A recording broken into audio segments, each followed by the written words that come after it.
दोस्तों खबर तो मिलेगी होगी आपको। खबर यह है कि United states commission on international religious freedom ने भारत की जो खुफिया एजेंसी है RNDW यानी कि रिसर्च एंड एनालिसिस विंग, उस पर सैंक्शन लगाने की मांग की है। इस कमीशन ने भारत के RSS यानी राष्ट्रीय स्वयंसेवक संघ पर अमेरिका में पाबंदी लगाने की सिफारिश की है। तो क्या अमेरिका रॉ और RSS पर पाबंदी लगाने जा रहा है? इसका जवाब बाद में दूंगा और यह भी बताऊंगा कि यह कमीशन कौन सा है जिसने भारत के खिलाफ ऐसी रिपोर्ट तैयार की है। लेकिन पहले आप जरा इन दो चेहरों को देख लीजिए। पहला चेहरा है आसिफ महमूद, डॉक्टर आसिफ महमूद, और यह है सीमा हसन। इस रिपोर्ट के पीछे जो सबसे बड़े चेहरे बताए जा रहे हैं वो यही दोनों हैं। तो दोस्तों, अमेरिका का एक कमीशन है, United states commission on international religious freedom, और जैसा कि नाम से आपको पता चल रहा होगा कि यह कमीशन इंटरनेशनल रिलीजन फ्रीडम पर काम करता है कि भाई किस देश में रिलीजियस एक्टिविटीज को कितनी फ्रीडम मिली हुई। अब देखिए, इस कमीशन की वेबसाइट पर इसका मिशन लिखा हुआ है। हमारा मिशन धार्मिक या वैचारिक स्वतंत्रता के इस मौलिक अधिकार के समक्ष उत्पन्न होने वाले खतरों का स्वतंत्र रूप से आकलन करके उनका पूरी दृढ़ता के साथ सामना करके अंतरराष्ट्रीय स्तर पर इस स्वतंत्रता को बढ़ावा देना है। यह कमीशन अमेरिका के दोनों हाउस यानी हाउस ऑफ रिप्रेजेंटेटिव्स और सीनेट से जुड़ी संस्था है जो अंतरराष्ट्रीय स्तर पर धार्मिक स्वतंत्रता के लिए उत्पन्न खतरों की निगरानी करती है, उनका विश्लेषण करती है और फिर उन पर रिपोर्ट्स भी बनाती है और प्रस्तुत करती है। यह संस्था हर साल दुनिया भर के देशों में होने वाली घटनाओं, सरकारों के कानूनों समेत और कई पहलुओं पर रिपोर्ट बनाती है और उसे पब्लिश करती है। इसके साथ साथ वो अमेरिकी सरकार को अपने सुझाव भी देती है, सजेशंस। इस बार भी कमीशन ने अपनी रिपोर्ट जारी की है। देखिए, यह है उस रिपोर्ट का फ्रंट पेज। इस रिपोर्ट में भारत को कंट्रीज ऑफ पर्टिकुलर कंसर्न्स में डाला गया है। इसमें भारत, पाकिस्तान, रूस समेत टोटल 18 देश हैं। रिपोर्ट के 28वें पन्ने पर भारत के बारे में लिखा गया है और इसकी शुरुआत है USCIRF recommended for countries of particular concern, यानी USCIRF भारत को विशेष चिंता वाले देश के लिए अनुशंसित कर रहा है। इस रिपोर्ट में लिखा गया है कि भारत में हिंदू कट्टरपंथी भीड़ मुसलमानों और ईसाइयों को निशाना बना रही है, उन पर हमले कर रही है। रिपोर्ट में कश्मीर से लेकर ओडिशा तक के कुछ इंसिडेंट्स बताए गए हैं जिनमें मुसलमानों और ईसाइयों पर हमले की बात कही गई है। इस रिपोर्ट में वक्फ बिल और उत्तराखंड में लाए गए state authority for minority education act का भी जिक्र किया गया है। इस एक्ट के जरिए सभी माइनॉरिटी एजुकेशनल इंस्टीट्यूट्स को सरकार के अधिकार क्षेत्र में शामिल किया गया था। इस रिपोर्ट के बाद रिकमेंडेशंस भी हैं। पहले रिकमेंडेशन है कि भारत को विशेष चिंता वाला देश यानी CPC घोषित किया जाए, क्योंकि वहां धार्मिक स्वतंत्रता का लगातार उल्लंघन हो रहा है और सरकार उसे रोक नहीं पा रही। दूसरी रिकमेंडेशन है कि भारत पर दबाव डाला जाए कि वो USCIRF और अमेरिकी विदेश विभाग जैसे अमेरिकी सरकारी संस्थाओं को देश के भीतर धार्मिक स्वतंत्रता की स्थितियों का आकलन करने की अनुमति दे। तीसरी रिकमेंडेशन भी है कि भाई व्यक्तियों और संस्थाओं जैसे भारत की रिसर्च एंड एनालिसिस विंग और राष्ट्रीय स्वयंसेवक संघ पर टारगेटेड सैंक्शंस लगाए जाएं। ऐसा इसलिए क्योंकि वो धार्मिक स्वतंत्रता के गंभीर उल्लंघन के लिए जिम्मेदार हैं और उन्हें बर्दाश्त करते हैं।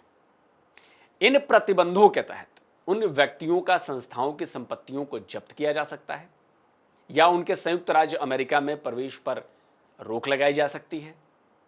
अगला है भविष्य में US सुरक्षा सहायता और भारत के साथ द्विपक्षीय व्यापार नीतियों को धार्मिक स्वतंत्रता में सुधार से जोड़ें, यानी भारत के साथ किसी भी कारोबारी डील में इन बातों को भी शामिल किया जाए कि भाई मुसलमानों पर जुल्म हो रहा है तो कारोबार हम नहीं करेंगे तुम्हारे साथ।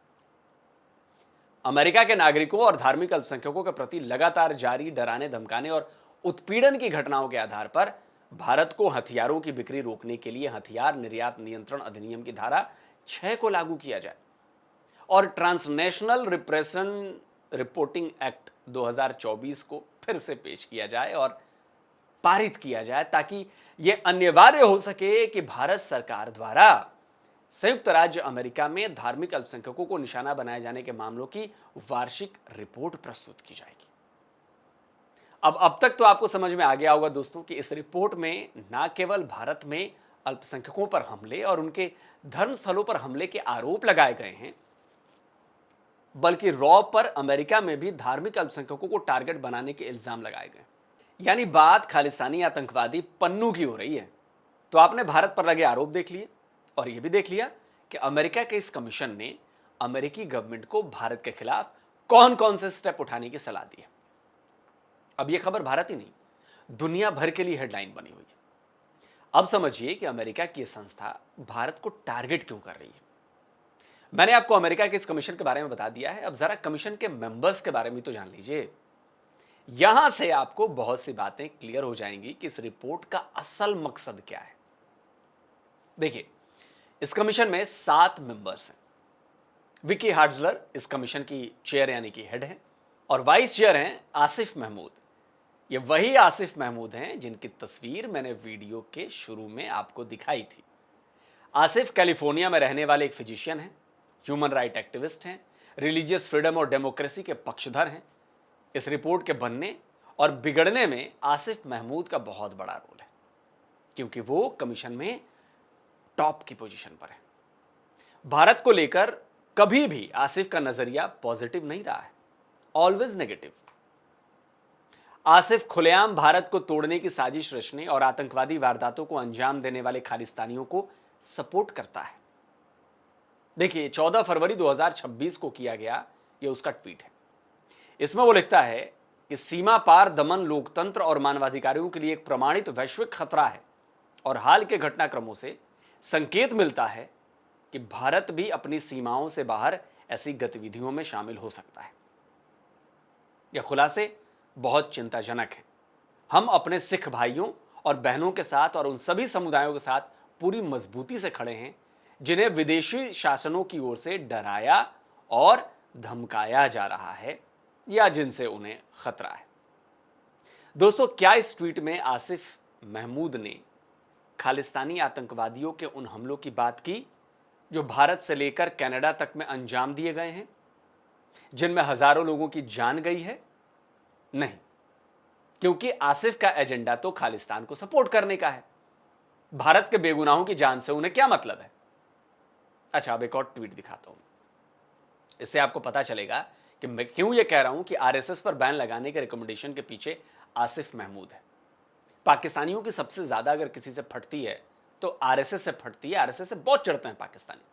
देखिए, यह है वो ट्वीट। 29 दिसंबर 2025 को किए गए इस ट्वीट में आसिफ ने लिखा है, भारत की धर्मनिरपेक्षता उसके विकास का एक प्रमुख आधार रही है, लेकिन हिंदू राष्ट्रवाद का उभार और अल्पसंख्यकों, ईसाइयों, मुसलमानों और अन्य लोगों का उत्पीड़न उसके विकास और वैश्विक छवि दोनों को ही कमजोर कर रहा है।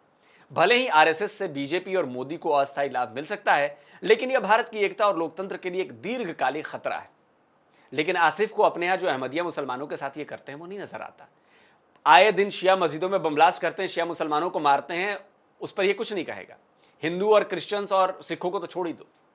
वैसे आसिफ के ऐसे और भी कई ट्वीट्स उनके एक्स टाइमलाइन पर अभी भी आपको मिल जाएंगे, जिसमें वो लगातार भारत की सरकार, भारत की एजेंसियों, आरएसएस जैसी संस्थाओं के खिलाफ उसने लिखा है। और इतना ही नहीं, आसिफ का यह भारत विरोध केवल धर्म और सियासत तक ही सीमित नहीं है, क्रिकेट में भी है। T20 वर्ल्ड कप में पाकिस्तान जब नौटंकी कर रहा था और फिर मैच खेलने के लिए तैयार हो गया नौटंकी खत्म करने के बाद, तब आसिफ ने ट्वीट किया, पाकिस्तान क्रिकेट बोर्ड का यह कदम स्वागत योग्य है। उसने T20 के आंशिक बहिष्कार को खत्म किया और खेल तथा उसके फैंस को सबसे पहले रखा। आईसीसी भी तारीफ का हकदार है, जिसने आगे बढ़कर रचनात्मक बातचीत को बढ़ावा दिया। जब राजनीति पीछे हटती है तो क्रिकेट की जीत होती है। उम्मीद है कि पाकिस्तान के साथ अगले मैच के बाद भारत भी सच्ची खेल भावना का परिचय देगा। दोस्तों, इस ट्वीट की आखिरी लाइन में आसिफ ने भारत पर सीधे सीधे उंगली उठाई।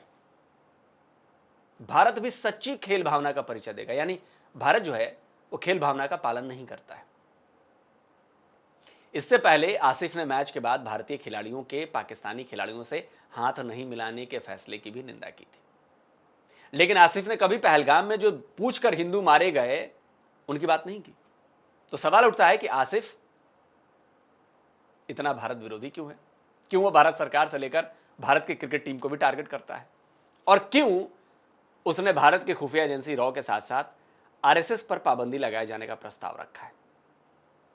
यह नहीं पूछा उसने कि सीआईए ने आकर मार दिया पाकिस्तान में उसामा बिन लादेन को, उस पर नहीं पूछेगा।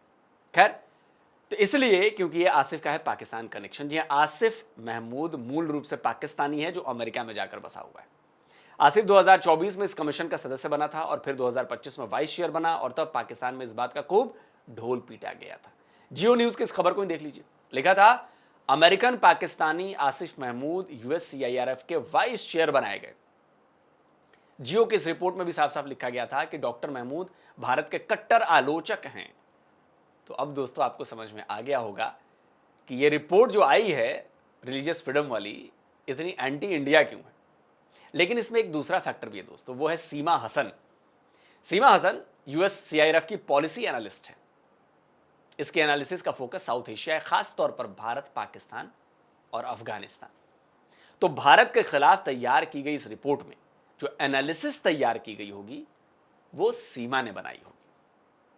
और जिस तरह से इसमें भारत के खिलाफ बातें लिखी गई हैं और रॉ से लेकर आरएसएस तक पर पाबंदी लगाने की मांग की गई है, तो उसमें सीमा का इनपुट जरूर होगा। तो साफ है कि अमेरिका के रिलीजियस फ्रीडम कमीशन में पहले से ही बायस्ड और एंटी इंडिया लोगों का जमावड़ा है जो इस तरह की भारत विरोधी रिपोर्ट्स तैयार कर रहे हैं और फिर भारत को ट्रेड और दूसरे सेक्टर में ब्लैकमेल करने की भी कोशिश कर रहे हैं।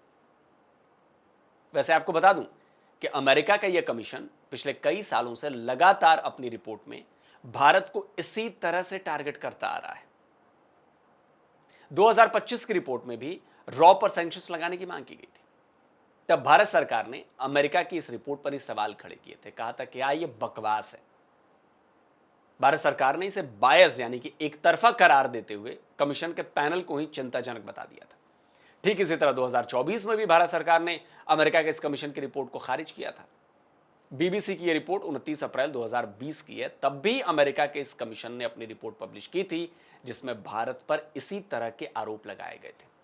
उस समय भी भारत सरकार ने इस रिपोर्ट को कचरा बताया था और यह लगातार भारत की छवि को डैमेज करने, भारत में क्योस फैलाने, भारत को प्रेशर में लाने के लिए किया जा रहा है। यह बिल्कुल कोऑर्डिनेटेड है, प्लान्ड है। तो दोस्तों पिछले कई सालों से भारत को इसी तरह के आरोप में घसीटने, उसे बदनाम करने की साजिश की जा रही है। इन संस्थाओं में बैठे पाकिस्तान और खालिस्तान पर लोग भारत की छवि बिगाड़ने में लगे हैं ताकि उस पर प्रेशर बनाया जा सके। और उम्मीद है कि इस बार भी भारत सरकार जो है इस घटिया रिपोर्ट का करारा जवाब देगी हमेशा की तरह और उसे बेनकाब करेगी ताकि महमूद और सीमा जैसे पाकिस्तानी सपोर्टर्स की साजिशों की पोल खुले। ये लोग, इनके चेहरे जो हैं, असली चेहरे सबके सामने। दोस्तों आप क्या कहेंगे इस खबर पर? कमेंट करिए, अपनी राय दीजिए। जल्दी मिलता हूं एक और नए वीडियो के साथ। नमस्कार, जय हिंद।